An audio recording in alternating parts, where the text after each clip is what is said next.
Você consegue identificar quando uma doutrina é falsa, quando se apresenta ali diante de nós um anticristo? Eu quero falar um pouquinho com vocês sobre isso na leitura de hoje.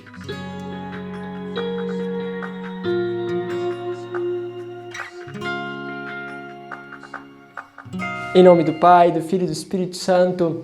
Amém. Louvado seja Deus pela tua presença. Se inscreva no canal. Vamos partilhar todos os dias dessa experiência de meditar a palavra, de levar ela cada vez mais perto de nós. Lembro, para aqueles que ainda não conhecem, lá no meu canal, Padre Isaac Madureira, também estamos fazendo diariamente o caminho com os santos também. Além de aprender com a palavra, também queremos aprender com os santos.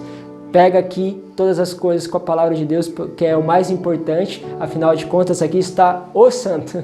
E depois vamos lá também, passem e dão uma olhada também no santo do dia, aprender também com as histórias e os testemunhos dos santos. Queria hoje pegar com vocês, não o evangelho, mas a primeira leitura que está no livro, primeira carta de São João, capítulo 3, versículo 22, até o capítulo 4, versículo 6. A palavra diz assim: Caríssimos, qualquer coisa que pedimos, recebemos dele, porque guardamos os seus mandamentos e fazemos o que é do seu agrado. Este é o seu mandamento, que creiamos no nome do seu Filho, Jesus Cristo, e nos amemos uns aos outros, de acordo com o mandamento que ele nos deu. Quem guardar os seus mandamentos permanece em Deus e Deus permanece com ele. Que ele permanece conosco, sabemo-lo pelo Espírito que ele nos deu. Caríssimo, não acrediteis em qualquer espírito, mas examinais os espíritos para ver se são de Deus, pois muitos falsos profetas vieram ao mundo. Este é o critério para saber se uma inspiração vem de Deus.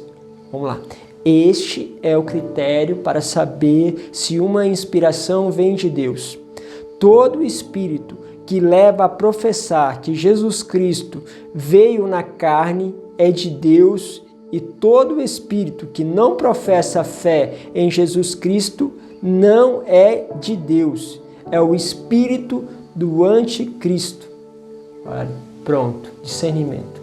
Professor que Jesus Cristo nasceu na carne, ou seja, que o Filho de Deus, o ungido de Deus, nasceu na carne, Deus que se tornou carne, Deus que se encarnou, sim, este é o Espírito de Deus. Não professou que Deus nasceu na carne, esse Espírito não é de Deus. Bom, vamos falar um pouquinho, por exemplo, da reencarnação. Quando nós falamos dessa expressão reencarnação, significa que você teve vidas passadas e porque você não praticou obras de bondade, porque você não cresceu na vida espiritual, você vai ter que voltar para terminar um processo de iluminação.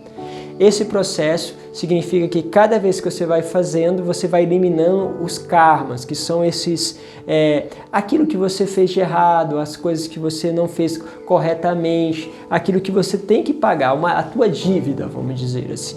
Você tem que pagar essa dívida, e para pagar essa dívida você precisa voltar, ter uma outra encarnação, voltar novamente para fazer isso. Quando você atinge um estado onde você consegue pagar com bondade, com obras, com zelo, o mal que você fez nas vidas passadas e na vida atual, você vai para um estado de iluminação. Se torna um ser superior, por isso não precisa mais voltar, não precisa se encarnar. Esse é o processo. Então, para essas doutrinas espíritas, Jesus Cristo, ele é iluminado. Ele é alguém que chegou neste patamar. Uma pessoa sábia, inteligente, capaz, uma pessoa que traz um amor extraordinário, e por ter atingido este amor extraordinário, ele não mais precisa voltar, porque ele já pagou a sua dívida. Perceba aqui que neste caso, se nós temos que voltar para pagar a dívida, significa que ela não está paga, isso é meio óbvio, mas significa que Jesus Cristo não pagou as nossas dívidas. Que as minhas dívidas não foram assumidas por Cristo. Isso é contra a palavra, porque a palavra de Deus diz que Ele assumiu as nossas vidas, porque Ele, sendo Deus, assumiu a carne humana, tornando-se homem, a fim de quê? A fim de levar sobre si as nossas dores e os nossos sofrimentos. Porque o castigo que pesava sobre Ele eram os nossos castigos, eram as nossas dores. Fala lá, Isaías 52, 53, você vai percebendo. Então, este Deus que se encarna, feito homem, assume a nossa dívida. Portanto, não tem lógica de voltarmos, de estarmos em geração passada. Por isso que a doutrina espírita, ela não coloca Jesus Cristo como aquele que é Deus encarnado, aquele que se fez homem como nós. Ele é apenas um homem que foi se iluminando, um ser especial, extraordinário. E pode falar todas as coisas maravilhosas de Cristo, mas se não professar que Cristo é o ungido de Deus, aquele que desceu, que é o próprio Deus que se fez carne, ele é espírito de anticristo. Essa consciência é muito importante. Mas, padre, então por que muitas vezes eu sinto que eu estou fazendo coisas que já aconteceu? Por que eu sinto que tem alguma coisa lá no meu passado que está aqui agora presente? Meus caros, é muito simples. Todos nós temos heranças físicas e psíquicas dos nossos antepassados. Você pode ter características físicas do teu pai, da tua mãe, do teu avô, do teu bisavô e do teu tio. Ele tem avô seu que tem características que já morreu, é antepassado teu. Tem características psicológicas do teu avô. Foi passada. Agora eu quero dizer que também você recebeu dos seus antepassados características boas e ruins também espiritual. É lógico que talvez você não queria este cabelo, queria o cabelo do seu pai, do seu irmão, queria o cabelo da tua mãe, mas você veio com o cabelo de quem você não queria. Talvez você veio com uma gordurinha a mais, talvez você pensa assim, poxa, por que eu herdei essa gordurinha do meu pai e não fiquei lá com a magreza da minha mãe?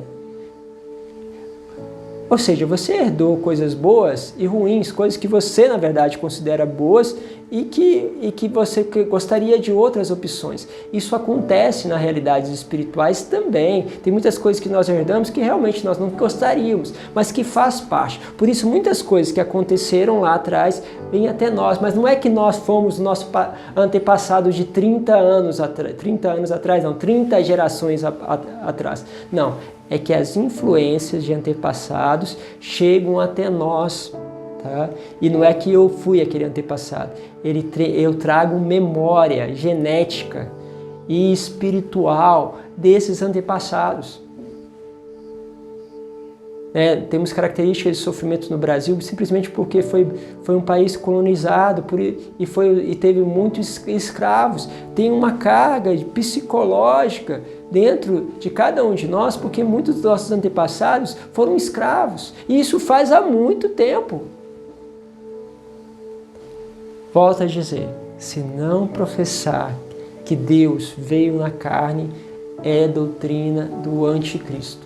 Se cuidem, porque muitas vezes começam a falar bem de Jesus Cristo, mas não professam que Ele é Deus. Aí começam a falar que Ele é o Deus, mas que nasceu lá. A gente pega as doutrinas aí de Jesus Cristo do sétimo dia, que nasceu lá nos Estados Unidos. Então a gente tem essas coisas que vão aparecendo. Tome cuidado com as falsas doutrinas. Professem sempre que Jesus Cristo, que é Deus, nasceu na carne, está no meio de nós e da qual nossa alegria é completa nele. Deus vos abençoe, Pai, Filho e Espírito Santo. Amém.